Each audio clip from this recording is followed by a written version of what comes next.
Hi, everyone. I want to welcome you back to the Empower Grief Journey podcast. I'm your host, Chris Mamoni, and I'm an acceptance coach who helps people heal from grief, loss, and trauma to discover their self acceptance and step into their personal power. This podcast is your dedicated space for healing, growth, and transformation. Each episode shares insightful and inspirational stories, along with practical tools and actionable insights to help guide you along your healing journey. Together, we'll explore the hidden gifts, lessons, and blessings inside grief that can empower you to reclaim your life and create an inspiring future. And today on our show, I have a guest named Diana, who's out of Canada. She is a writer, a poet, and a mother whose journey through love, loss, and healing resonates deeply in every word she writes. She was born in Kazakhstan and now lives in Alberta, Canada. She draws on her multicultural heritage and profound personal experiences to create stories and poetry that connect with the soul. The loss of her brother, Arman, became a pivotal point in her life, inspiring her to turn grief into poetry and silence into meaningful expression. Her debut book, 5 a.m., The Silence After Goodbye, is both a tribute to her brother's memory and a testament to the enduring strength of the human spirit. Passionate about mental health and strong advocate for marginalized communities, Dana channels her creativity and compassion into helping others feel seen and supported. She believes in her power of words to heal, inspire, and foster connection. Dana shares her life with her two daughters, her playful puppy Mila, and her curious cat Bean. Finds joy, inspiration in nature, whether hiking, spending time in self reflection, or enjoying a good movie or podcast. A lover of creativity in all forms, she enjoys writing, drawing, photography, and has recently embraced social media as a new avenue for storytelling and connection. Dana approaches life with a love of learning and dedication to turning even life's challenges into opportunities for growth and beauty. So, without further ado, I'd like to introduce everybody to Dana. Dana, thank you so much for being a guest on the podcast today. Hi, Chris. Thank you so much for having me as your guest. I'm really, really honored. Thank you. Yeah, well, I know we talked probably close to a month ago, if I remember right. It's been a little bit Mhm. since we connected, and I remember you shared your story about losing your brother, and that was a very sad story when I heard it. But I also saw that there was so much power in your grief journey that you went through, helping your brother through his struggles. And I'm not going to ruin that for everybody. I'm going to let you Yeah. share that story. But it was very powerful, that experience, what you went through, and who you've become today because of that. So I want to give the floor over to you to share that powerful story with everyone, because this is going to be a really great episode of the podcast. Yeah. Thank you so much for letting me share my story on your channel. That's beautiful. Um, I never thought in my life that I'm gonna be today sitting here with my book next to me and talking to people like yourself, coaches and therapists, like who want to teach and share this to, I mean, share the tools to for with others, right? So unfortunately, we come from a very dysfunctional family, which actually really hit me after losing my brother, which is very, very sad to me now.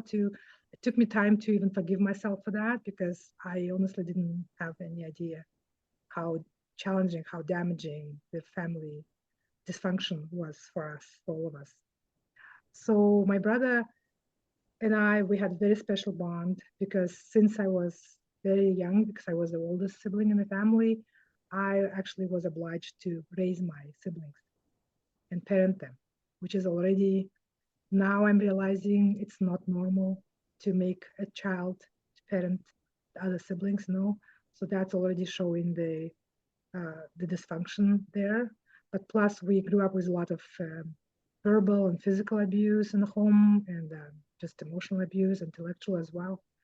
Um, the parents like they never had good relationships, so I don't know. Just culturally, also growing up in the post-Soviet country, we felt that was normal. Like I can speak only for myself. I thought it was normal. Everybody has the same kind of family, so whatever stays in the house, like stays behind the doors, like nobody, like outside of the house, we looked like normal, functional family. Everybody was respecting my parents. They had jobs and they had good friends. People would always come over. Like my mother, yeah, loves hosting people, so she would always have uh, friends over and stuff. But in behind the closed doors, I guess we had a lot of abuse going on. Like I guess I lost my childhood, I would say, when I was around 5 years old. Like I could not go outside, I could not play with my friends, I could not have friends, I could not have anybody over. I never was celebrated for my birthday and anybody's birthday actually in our family. So that was kind of harsh in reality that I was living behind those closed doors. So from outside, it looked like we are a normal family, we're together, but inside the home, it was very, very challenging. And I remember mom and dad would always fight with each other and have horrible, horrible violence going on. But also they would abuse us, especially me, as being as an oldest. That's how I felt like I was like not that didn't belong to the family, and I always wanted to move somewhere. So at the end, I ended up coming to Canada, but they still would get me through their like even through social media like WhatsApp and stuff. Would be in touch, right? So you would be kind of thankful that you have that ability to stay in touch with your family. But at the same time, it was also harmful in many ways because they would get me with their problems, get me into their like vicious cycle of circle of that this I don't know, just getting me involved in their problems and stuff. So when I was going through therapy after my brother's passing, I would share a lot of different stories with my therapist. I had a couple, and both of them, like two different people, completely. Like they both said, it really sounds like your parents, especially your mother, has a very severe narcissistic personality disorder. And to me, it was shocking because I have no idea what that is. And but but then when I learned about it, and of course she gave me some books. She let me like I went online, of course, learned a lot. I would listen to different podcasts and YouTube videos. And then I realized when I was realizing it actually made my grief even heavier. I was feeling so broken, like even more. Losing my brother to suicide in a violent way was already so heartbreaking. Like to the point that I didn't want to leave myself. It was the amount of guilt of me was so huge.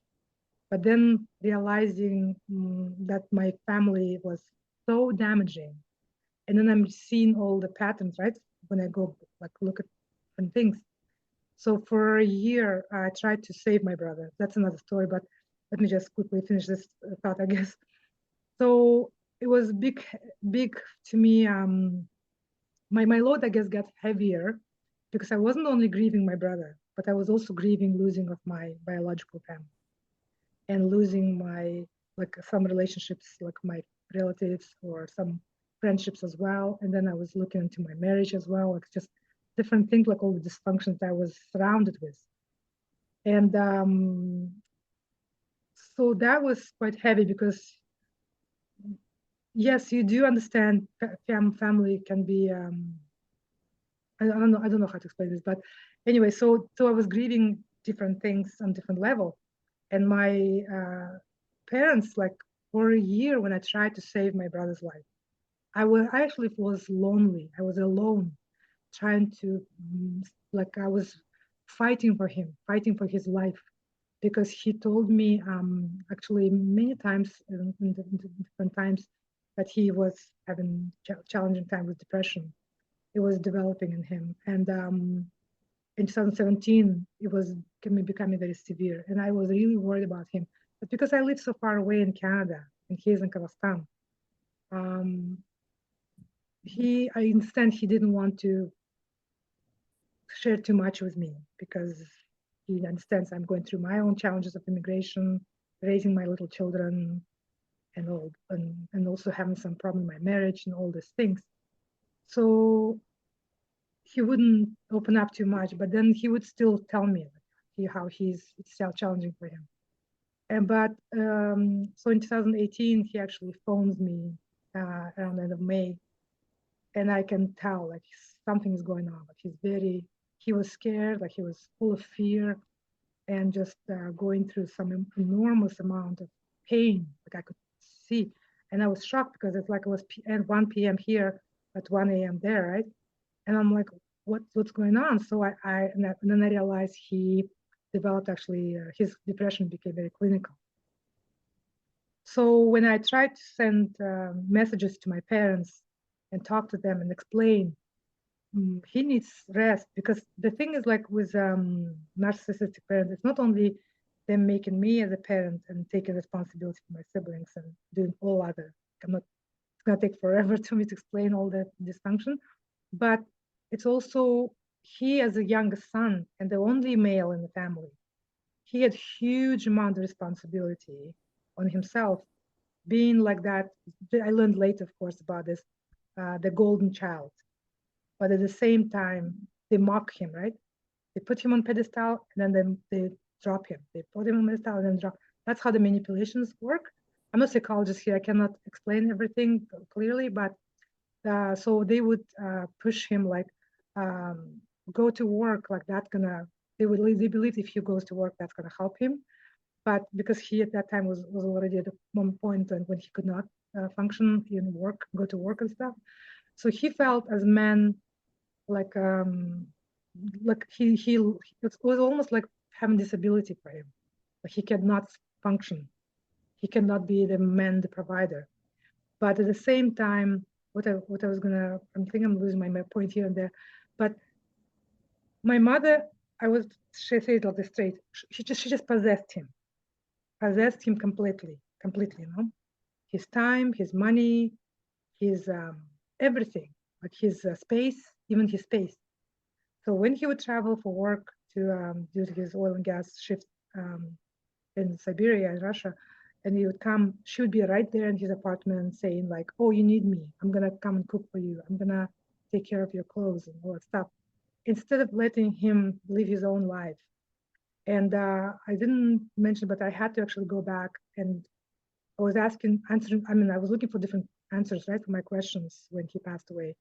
And I was going through all the old emails, everything. Where did things go wrong? Where did I didn't see?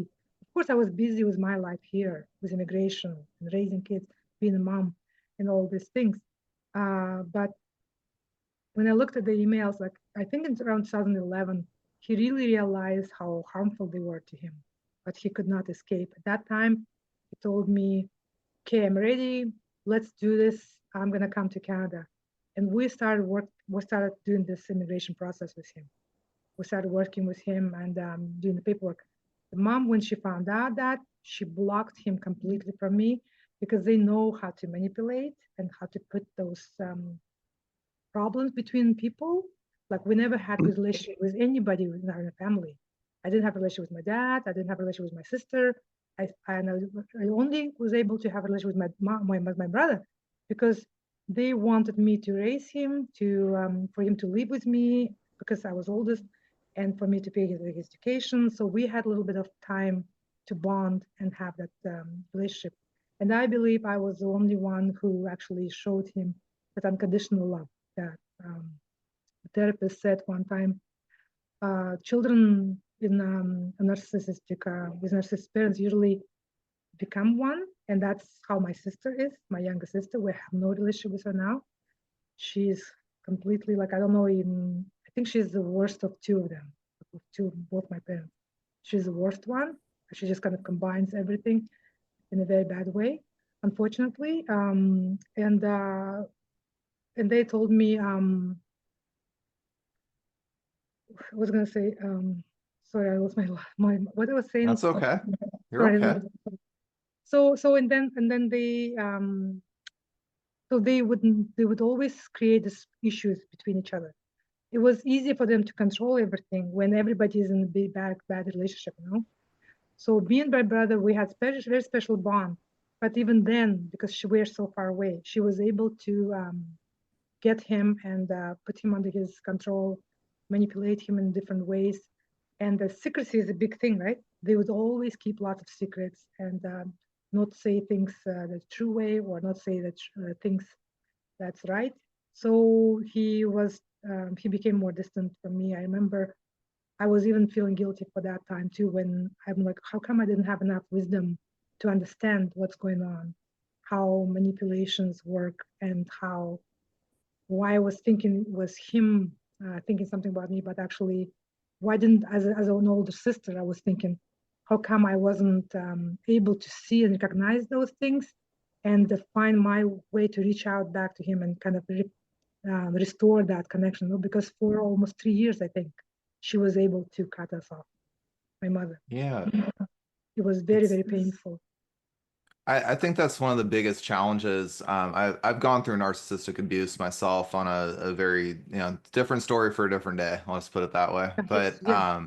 I share what you just said about how you wish you could have seen these things Mm. sooner, Yes, because yes. part of the thing with narcissists, a lot of people don't know, and that's in the States, I want to preface this for the podcast, is that in the States, people use the term narcissist very loosely. They I call know. people that all the time, and it's something that I'm really passionate about, because when you actually know what a narcissist is and not what they're not, and you're able to separate and define a true Hmm. narcissist from just somebody who has behaviors of it, there's a very big difference between that. And that's a Yes. term that I hope people don't walk around calling people a narcissist all the time, No. because that's not a appropriate use of it. But there No. are true narcissists out there. And back to Yeah. your point, I can sympathize and empathize really with what you went through, because they have a lot of covert tactics. They Hmm. will, like you said, on the outside world, you'd see this beautiful family that's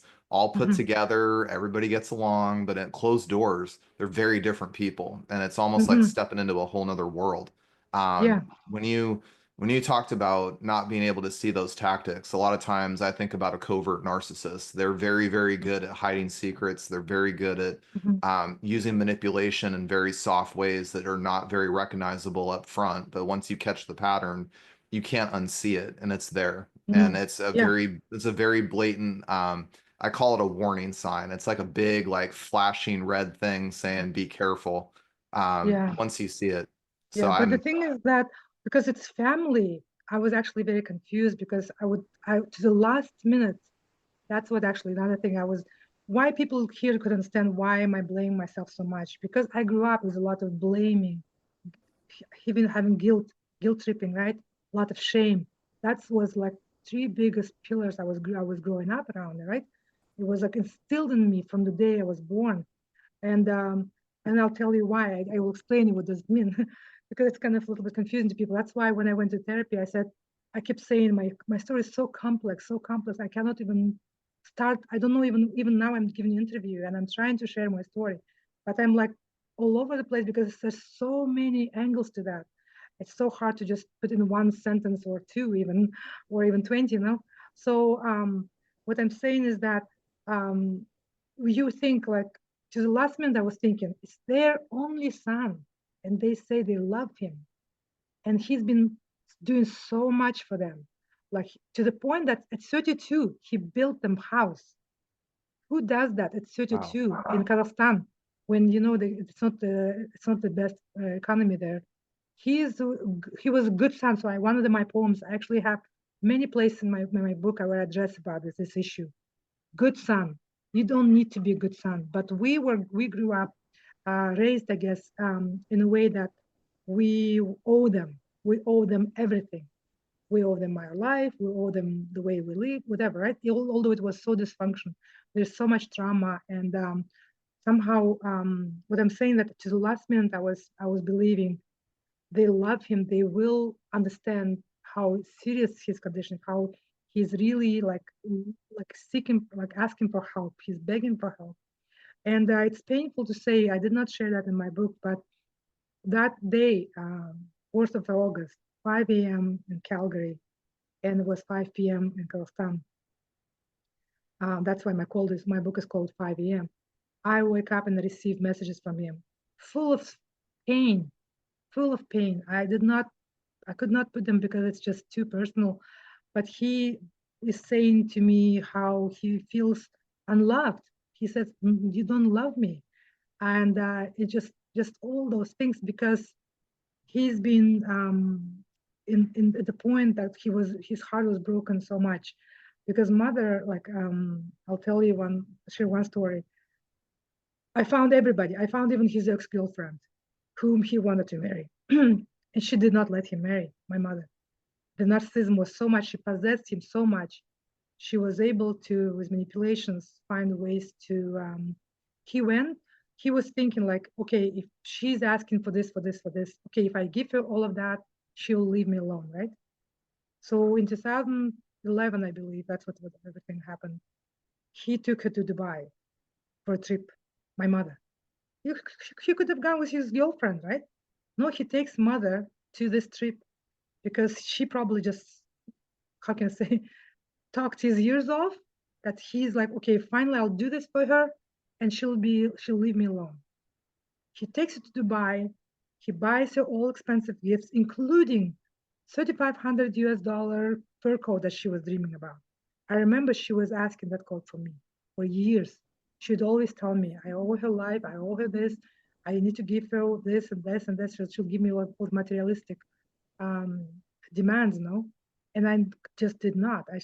Because at one point, I did, it's not another story, but I came to Christ and I was trying to kind of learn about putting my boundaries with with everything around me, and I felt like, yes, I want to be respectful and loving my parents, but at the same time, how can I buy her this $4,000 coat when I don't have that $4,000 in my pocket? You know what I mean? So it just was so many things. And I said to her, no, I'm not buying it. You don't actually need it. It's not like something necessity. You don't, she's not some kind of celebrity star walking that fur coat, whatever. So he goes and buys that and he does everything for her. And at the same time, apparently he buys a ring for to propose to his girlfriend. And yeah, sorry, I'm sharing the story publicly, but I'm just hoping it will make some sense to people, because I'm not just calling her narcissist. I'm explaining how they can be damaging to their children, unfortunately. And then when my sister-in-law used to live in Dubai, she was married to German architect. Now they live in Germany. Anyway, so she shares with me later. Unfortunately, it was all again kept secret from me, because my mother probably told him not to tell me, whatever, right? So she says he showed this ring to her, and she said he's gonna propose. But that by the time, the sister-in-law said, like, why don't you show it to mom? You need her blessing, kind of thing. And he says, no, if I show it to her, she will do everything to stop me. He knows, he knew. And you know what? And then I think that's what happened to me too so many times. When I say, I'm done, I'm not gonna be anymore involved in your problems and leave me alone. I have my own family now. Because Bible says you have to stick to your husband and you take care of your children. That's your number one family now. No, they would still get me, right? They would still get me involved in their problems in their family issues and stuff. With even in their conflicts, like they would get me through WhatsApp and stuff. Anyway, so and then I would feel guilty. Oh, they're my family, I should be more loving, whatever, right? So then I go back, so then I get back again, tangled in their web again. So that's what happened to him too. So he went back to Kazakhstan and he probably felt sorry and guilty that maybe my mother will bless him and wish him the best, right? Because she always told him he's her uh, like beloved child, right? Her son. And he's the only son. That's how I felt too. He's their only son. They will they do everything to help him. No, as soon as she found out, I don't know what happened, but they, of course, she talked him out of that. He never proposed. And at the end, I realized the mother somehow got the ring. She had the ring. And then later, she throws it in the river. Wow, that's what you're describing today, and I'm sharing a lot of sentiment for what you're saying today because it's so hard to talking about narcissistic abuse and sharing your story like you are today. It's so hard to talk about because it's all over the place. Like you gave a great description that it's a big tangled web. It's a big mess and narcissists do that on a very profound scale that they're able to create this web tangled mess of just trying to figure out, the guilt, the shame, the blame, the victimization they use. They use these tactics, manipulating tactics, so much so that you literally give up who you are. You give up. You don't Yes, even know how to hold boundaries. I mean, that's that. I've been that's there. true. It's Yeah, it's scary because you yeah, lose yourself in the process, and I think Sadly, when you shared your story about what happened to your brother when we first met, I felt so much empathy for him, and I know that that was really a result of somebody that had been under so much pressure, so much control, and so much manipulation that they Yes, just lost themselves and they lost it's who they true. were, and that is such a sad story to see that happen. Hmm. I really applaud you though for having the strength that you did to move away. And I applaud you for working on going no contact to the best of your ability. Yeah, I applaud you for trying to get your brother out of that situation. I mean, I know you probably have a lot of guilt and shame for that, for what happened. I don't blame you. I've been there on that path. I know what that's like. And I can say that for you to have the strength and capacity to help him the way you did to the best of your ability, you gave him a gift no matter what the outcome was. You stepped up to be an actual family member, somebody that cares. And yeah. I just That's, commend you for that. thank you. Yeah, it wasn't easy though, because that was shocking actually for me when I was going through my therapy. And my therapist actually asked me to block and delete everybody's number from my phone. She asked me so many times. She told me, oh, can you do it please for 6 months while you're healing? Or at least 3 months. So she would bargain with me. 6 months, maybe 3 months. Can you please do it? I could not do it. I was thinking, I was still believing they are family, like we are grieving, you know what I mean? But then I remembered later when after like after math, I guess, with all the shock, because I was shocked, right? With like even so anyway, so I did actually at the end of the like some point I did block them all. I didn't delete their numbers from my phone as my therapist was asking me, but I did block them. And I was not in touch maybe 3.5 months with my mother. And then I felt like, okay, now I kind of learned a little bit more about boundaries. I'll try to be careful. I'll try to recognize when she's like abusing my boundaries and abusing me, and I will step up for myself. That's when I was like actually like get back with her in connection, and she tried to punish me. Like she tried literally punishing me in different ways, like by the way she would talk to me and all that, like the way she treat me. And I told her, you know what, I have to give you a warning. And if you do it to me, I'll have to block you. And I don't want to forever, which means I will never unblock you again. So, and then she would do it again. And I said, okay, this is my last warning. If you try to do it again, I'll have to. And I don't want to. And then I think she realized I was serious. And then, so now if I just realized I just don't need to be any more emotional, thinking what, how can they do this to me, whatever. I just tell them very like I have to be an adult again, but in a different way. I have to be mature and say, this is my boundary. This is what it is. Otherwise, otherwise it won't work. If you just a little bit give in emotionally, you're done. You're again tangled up. You're again gonna be in the web. My brother was tangled up so much that he had no way out. I'll share one more little story. During the whole year of me trying to help him, I was trying to find doctors. I am here in Canada, and they wouldn't do anything. They wouldn't even budge. They would tell me, they would actually fight with me. You know what I mean? They would block me. During that year, 2018, 2019, I was trying to help my brother, and they would block me, not talk to me. My dad would completely ignore my messages, my phone calls. There is no, I cannot just go and walk to the door, right?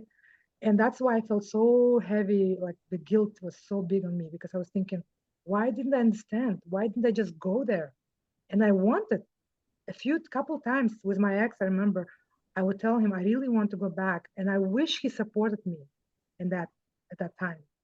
So that's why my marriage also ended late, not only because of that. I'm just saying there were other issues too. We had for 18 years in our marriage, but it's just those people seem not to have empathy. They don't have the understanding of and if I wish if I could take back time, I would go and travel and stay there as long as I need to, like 2 months, 3 months, 1 month, at least to make sure he's under control. Like he's because when he or she would go to the doctors, and I would ask them, can you please report when you're visiting the doctors? I want to hear, because I don't trust them, right? Because they would always not tell me what's happening. I can't even reach them. How can I know what happened in the doctor's office? So doctors actually, excuse me, told them that my brother is in a very serious condition. He has a very clinical depression. And one of the doctors actually gave him even antidepressants and said, like, maybe take them for 6 to 9 months. And they told mother, please watch him because he might do something, because the way they work at the beginning, it's kind of tricky for the brain. My mother, you will not believe this, but on an audio recording I'm listening, she's like giggling. You know what I mean? Like when Yeah. when he's sharing there in the office, in the doctor's office, saying what he wants to do, he tells her, I want to jump from the 20th floor of the building because I wanted to be painless. I wanted to be like, I don't want to have any pain. And I also want to make sure it's done. Like, so if I, let's say, jump from my apartment, it's like fourth or sixth floor, whatever, I realize I'm not going to die. Maybe I'll get injured, kind of thing, right? So, and my mother is there sitting and giggling. I don't know. It just, they don't understand. I don't judge them, because if it's disorder, it's a disorder, right? But we need to Yeah. understand. I think it gives me power, understanding that these people have disorder, then it completely changes the game. And I just wish I knew that at the time, because at that time it shocked me when I heard the audio recording from the doctor's office. I'm like, I was thinking, oh, finally she'll understand. Finally they will hear what he's saying at the doctor's office. No, they have no understanding whatsoever. So Well, that's the thing about narcissists is that they don't have empathy. It mm, does not exist in their brain, and that's where I've gotten asked, and I've been made fun of for calling my in-laws a narcissist because they are, and that's just the reality of it. Because normal people, when you hurt someone, when you offend them, when you bother them, and someone says, "Hey, that hurts me," or "Hey, don't say that to me. mhm, That's rude or disrespectful." A normal person says, "Hey, I'm sorry I said that," or "Hey, I didn't mean to say that. Can we work things out?" It's a sign of empathy inside of us. yes, Narcissists do not have that. no, What they do instead is they'll find a way to gaslight you with that. And gaslighting is basically whipping that thing around back onto you and blaming you and using guilt, shame, and blame. When you that's what when you exactly brought up, happened. by the way, that your mother was giggling at the doctor's office. Narcissists love what I call the PCM game. And I call it power, control, and manipulation. That's how they work. And as long as they stay in that place, they get what they want. And unfortunately, when you try to set boundaries, when you try to say, I don't tolerate this anymore, I don't allow this anymore, it does nothing but infuriate them. And this is like the big difference between a narcissist and a normal person is right in that spot. If somebody throws a boundary up and says, I don't tolerate this behavior anymore, a normal person's going to go, whoa, okay, I need to change how I do things. Sorry I said this. I want to work this out with Yeah, you. A exactly. narcissist will actually just cut you off because No, they see your boundary as control. And that's where that yeah, gets convoluted is when you throw a boundary up, the narcissist will either get very, very angry or they'll completely cut you off until you crawl yeah. back. And they'll Because use it guilt and threatens shame. their, yeah, it threatens their power, That's what happens apparently. Me too, I've Yeah, and learned that. So like that's even what's like, hard about yeah, those relationships. And that's why I'm glad that, to a degree you were able to go no contact with your family because yeah, unfortunately it's really sad that your brother took his life through his clinical depression. And having gone through narcissistic abuse, I can understand why he did that because it got yes, so severe. And he felt trapped and helpless, and he felt like there wasn't anybody supporting him at that point. And you were trying to, but your family kept cutting you out of it. And so he really, that's another thing that narcissists do, by the way, which is really sick. And I've watched this happen. They will actually isolate their victim. They'll isolate yes. them, and they'll start cutting off people, cutting off Oh, resources, to funnel them in. And it's a gross thing to watch. It's very gross. And so 100%. That's what their like way of doing it. And maybe they didn't kill him like literally, but they did damage so much that actually killed him. I'm not him blame shifting here. I know people didn't understand, and I'm not very good maybe at explaining this. But in my book, also I explain how I share some stories about like even during the funeral. they would be like big show, them crying. But then when gifts left, they just fighting with each other or just doing their own things, like be like nothing happened. I'm like, it just was so painful for me. It was actually breaking me even more, So when I was actually destroyed, just even I want, it just was, I don't know, it was very hard to explain. But even like when my brother, like his last few months before his death, like doctor told my mother, right, stay with him, make sure you watch him. No, they actually would shame him for being weak. They would shame him for not providing for them because they're like, we're getting older, who's going to provide for us? They don't care that he's not feeling great. He would, so he was in their eyes the weak, disabled, or whatever, like just not mankind person. And he was so, it actually was much heavier for him to, yeah, because the reason for depression, yes, it's all these years. I'm realizing since I left to Canada, for 10 years, he's been under attack, a lot of manipulation. Because before that, I think it was a little bit loose on him because I was there and it was heavy on me. As soon as I left and I told him, please stay away from the family. Please just, I couldn't explain what it is, but I was telling him, live your own life, get married, just live your life, move somewhere, go to Norway, stay in Russia, come to Canada. Like I would tell all these things. And my mother, of course, didn't like all that influence. That's why she would also cut me off from him and our connection. But also in his last few months, she completely left him, saying that she needed to go see her friends, whatever, and she left him with dad. And dad and him had terrible relationships because of how if your mother makes a son her man, and then she puts that problem between, keeps saying that this man is bad, you are my man, all that stuff, because otherwise why would she expect from him to take her on the trips, buy her gifts and all that stuff, right? Give her financial support, money, when she actually didn't need all of that. It was just extra, you know. So, And so yeah, I didn't let him marry as well. Sorry. So I wanted to ask you because I know it was a very traumatic part of your life, and Yes. I know you talked to when we first met. You had a relationship, a marriage that almost went down those same roads, and you were able to walk away from that as well. I wanted to ask you, on your healing journey, what things helped you as you started to heal? What kind of things did you do to you went through narcissistic abuse. So I'm sure you went through a lot of strong mental challenges that you had to fight through to really reclaim yourself in that sense. And I would talk a little bit about your healing journey. What kind of things did Yeah. you do to reclaim yourself? Yeah.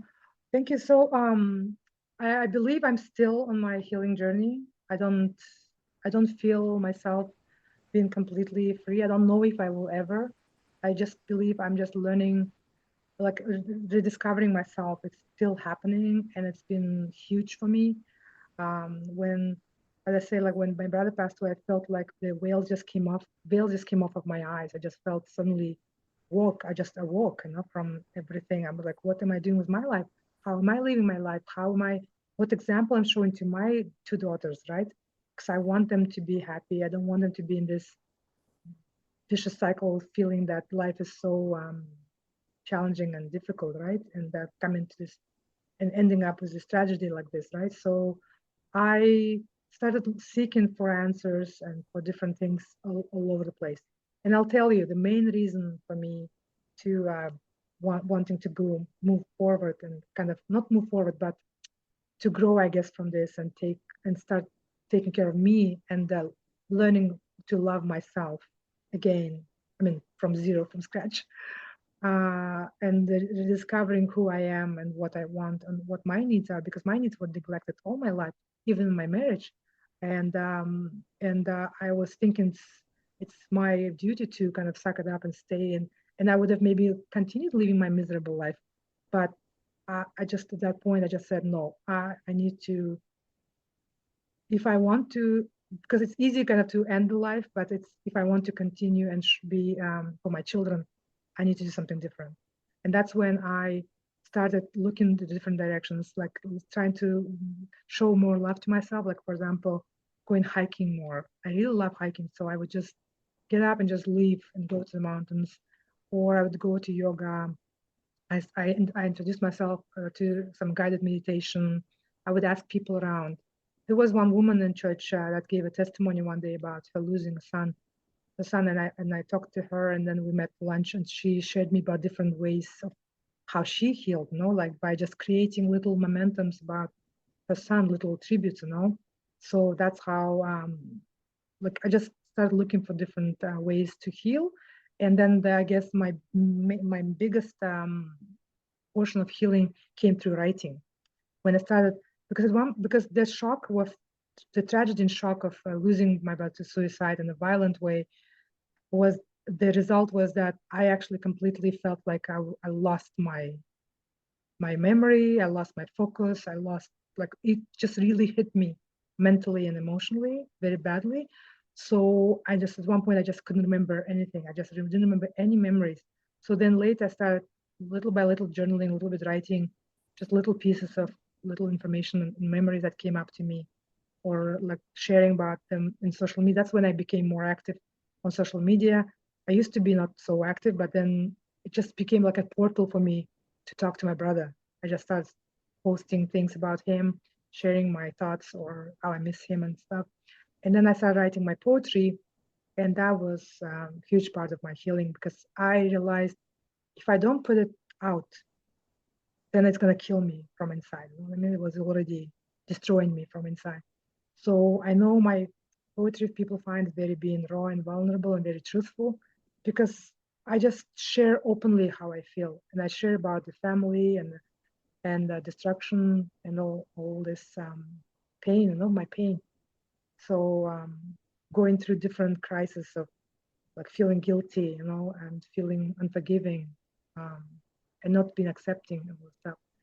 My other thing I, is, I guess, yeah, that's I think I think the biggest part of really healing from narcissistic abuse in particular is that a lot of people that go through this, like myself and you as well, that we have lived in that environment for some time of guilt and shame and blame, so much so that we suppress who we are and we mhm, forget what's underneath all that. And so I wanted to highlight that, by the way, because that was beautiful what you said, is that you went a lot of your life not having your needs met. You lived under guilt and shame and blame constant. And so mhm, Dana had to refigure out who she is. Who is this beautiful person? And mhm, part of getting back to that person when you go through this kind of abuse is to talk, is to share, is to break those barriers of guilt and blame and really come out and say, this is my experience. This is what happened.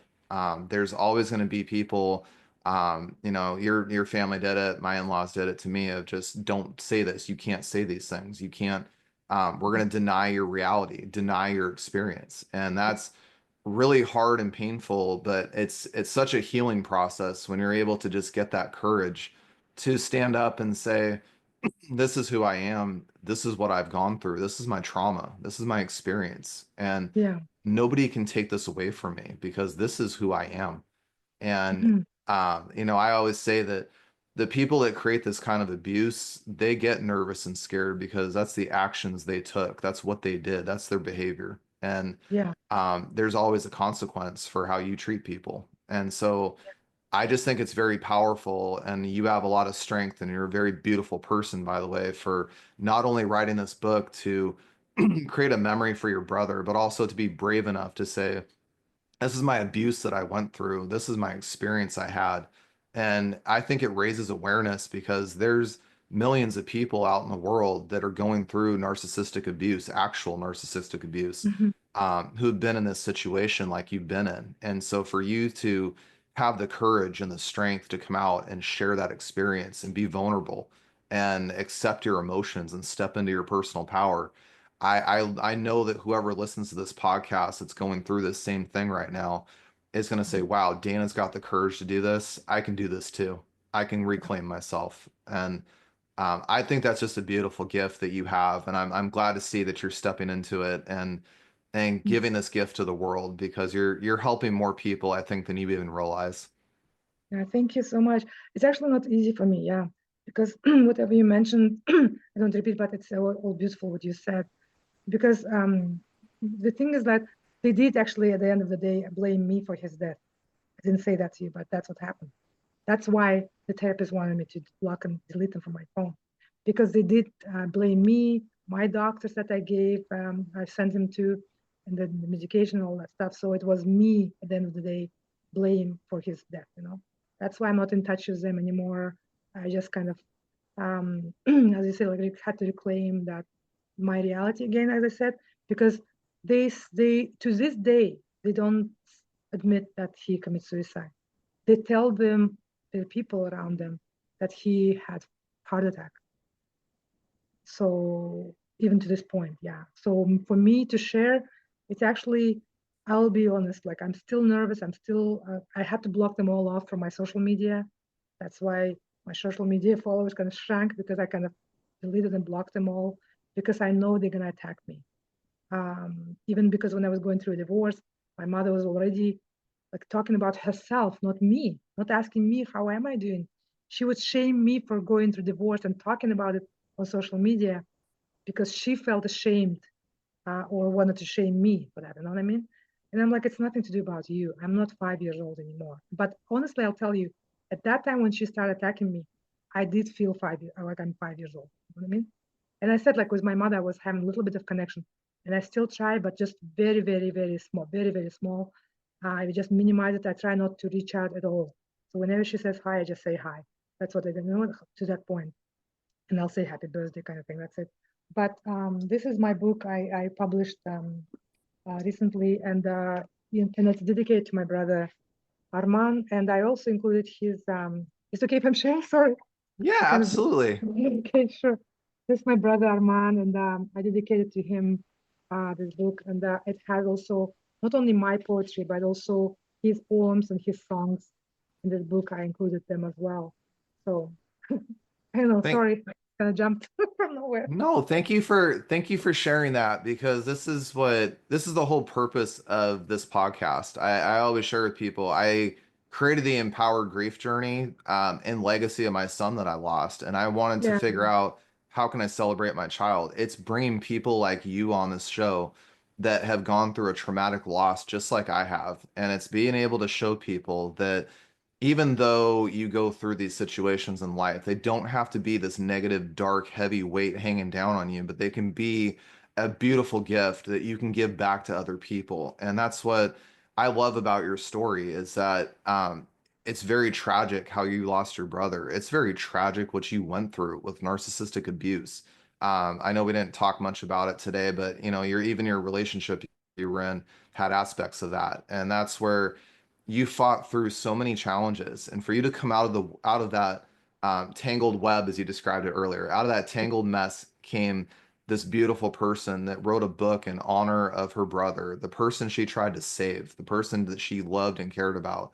And now this book is going out to hundreds, if not thousands of people, um, explaining that story and sharing how to work through those things, that experience. It's giving back in your grief in an empowered way. And that's what I think in the grief space, we just have to change how we see grief. And that doesn't mean, by the way, that these things were not horrible experiences. It does not mean that they impacted us in a negative way. It doesn't mean that. But what it does mean is that this was a very hard chapter of life. And what we did is we found purpose and meaning through this. And in a way, that book is celebrating your brother every day. Like I get to celebrate my son Caden every day by talking to people like you and giving them a platform to share their story and help other people on their grief yeah, journey. And so I yeah. I, Thank you I so I much. just love what you've done through your grief Yeah, journey. I just want to applaud you. You have a yeah. lot of Thank you strength so and a much. beautiful Thank you. Yeah. story. And also in this culture, I find like special, like people are not open to talk about grief and about sad stuff, right? But we don't want to be feeling alone. It's very hard when you're alone.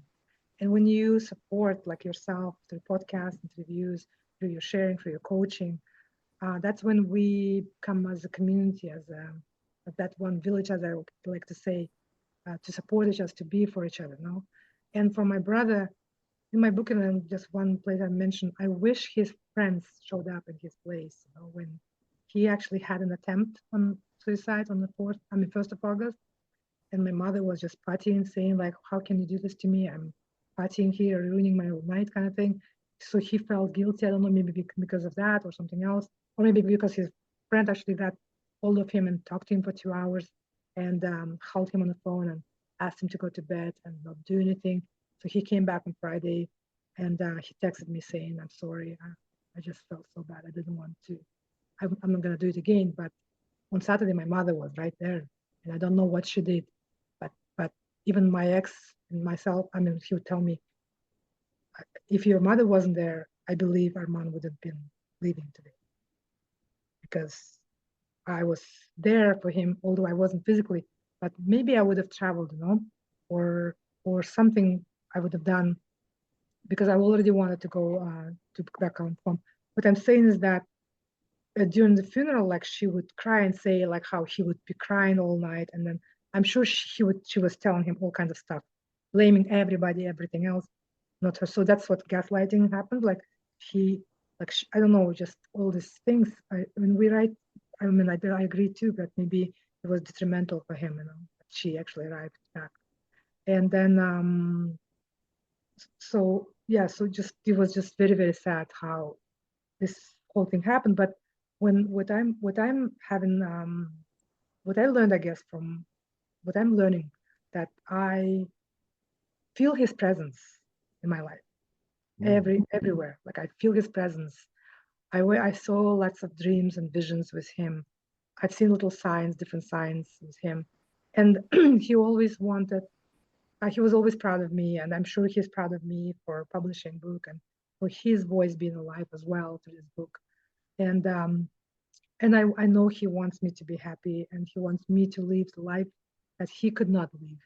That's why, and that's he loved my children, so I'm sure he wanted for his nieces to be happy as well, and to break through that vicious cycle that we were trapped in. And I So think I think that's the vehicle that he's giving you by this book and by taking his life. I think he's given you that vehicle to help break those patterns and really shine light on those areas. I think he gave you that gift through that. Dana, yeah. I wanted to ask you as we wrap up today, I wanted to ask if you run into somebody who's on the grief journey, or maybe even somebody who is experiencing narcissistic abuse, if you had one or two things that you could share with them as they start that grief and healing journey, what would that be? I would say it was something that I really was like profound for myself. It's like recognizing like myself, you know what I mean? Like I know people will think it's selfish, but it's not. Because when you've been neglected all your life, all your needs were neglected, and you were as a person neglected, and like you were just kind of extension of them. You know what I mean? You didn't have your own personality. So now I would say take that power back and rediscover yourself and show yourself love. You show self love by just like doing little things like what do I want to do today? Do I want green cup of tea or I want blue cup of tea? You know what I mean? Just start with something little like that. That's how exactly I was trying to do, like really understand what do I want? What do I need? Because it was always about everybody else. It was always everybody else's needs, not mine. And then like, do I want to go like what would help me? Should I take a maybe nice bath or go hiking or just create more and like a beautiful environment around me? And also if listen to your body, like listen to your body, to your heart, to your inner voice. That's what I actually believe, that when God said he's leaving us the Holy Spirit to be our guide, to be our counselor, to be our teacher, I believe that is our inner God, like inner voice, that we were not taught to hear and listen to, but maybe that will be step one, I guess, because it's a whole journey of getting up and healing and becoming stronger and becoming you. Yeah. Dana, I just want to say it's been a real honor to have you on my podcast. I love that you are just vulnerable enough to share your story and that you have turned a tragic loss in your life into something so powerful and so meaningful, to help other people that go through these experiences of life and how to navigate grief, from that place, like you just said, of taking back your power and really thinking about what are my needs before I can go serve other people? What are my Yes. needs and how to take care of myself? I think what you shared today was such a beautiful, powerful message for people. And so I want to thank you for being a part of the Thank you. podcast today. Um, for Thank you those of so you much. guys, for those of you guys listening today, I want to thank everybody for joining me and Dana, to talk about her brother Arman. And I want you guys to know, her book 5 a.m. is out. I want to ask Dana before we wrap up here, where can people find you and where can we find your book? Yeah, so I am actually on social media. Like Facebook is it's my personal. I use my maiden name, so Dana Kurmasheva.com is my website, and also Facebook, same Dana Kurmasheva, Kurmasheva. And then I'm on Instagram as well. And my book right now you can only purchase on Amazon. Amazon. Perfect. Well, Thank you very much. well, I'll definitely go check it out because I myself want to get a copy of it because I've just been touched by the story that I've heard from you. And what I want to say to everybody listening to this podcast, Dana's story is a very compelling, narrative on how you can move through grief and a very heavy loss, and especially going through narcissistic abuse. She's a testament to taking back your power and really making your grief journey an empowered one. So I want to thank everybody for joining us today on the Empowered Grief Journey. I want you guys to remember that the Empowered Grief Journey is about honoring your own journey, embracing your emotions, and finding strength in your own time. If this episode resonated with you, I'd like to invite you guys to subscribe, by visiting my website, empoweredgriefjourney.com, and follow me on Facebook and YouTube so you guys can see all the episodes of this podcast. More importantly, though, if this episode resonates with you or you know somebody that could benefit from listening to this, please share it with them. That would mean the literal world to somebody who's in a place that needs to hear a story of coming up from this kind of abuse and rising above it and taking back their personal power. What I want you guys also know as I leave you guys today, you're never alone on this journey, and together we can navigate grief with courage and compassion. Until next time, be kind to yourself and take your grief journey one step at a time.